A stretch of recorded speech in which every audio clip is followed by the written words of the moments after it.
Good evening and thank you for joining us. I'm Andrea Walker. Does the city of Lexington have enough police officers to answer calls for help? It's the latest issue in a dispute between the police union and the city. Bodie Brooks joins us in studio with details on a massive jump in the number of service calls. Bodie?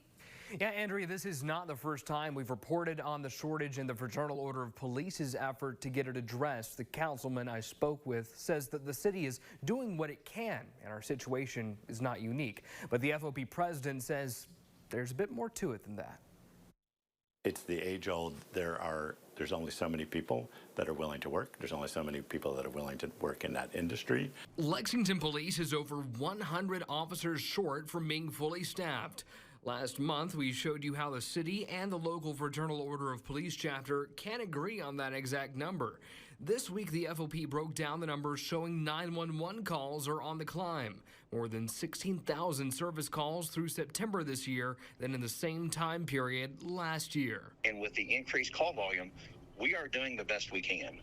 We are constantly held to a higher standard than any other occupation in the world. Crime itself is down in Lexington. The city reports 21 murders this year versus 37 this time last year. Non-fatal shootings also down. Councilman Dave Savegny serves on the city's public safety committee. He says staffing levels are frequently discussed, even as recently as their last meeting. If you don't have enough people to do the work, just like in any type of work, you need more technology and technology fixes. That technology has come about through the city's new real-time intelligence center and 100 flock license plate cameras.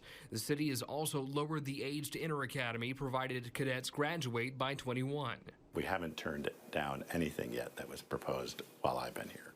The more technology we have, the easier it is to do our job and complete our investigations. But technology is not a replacement for officers, for bodies, for people.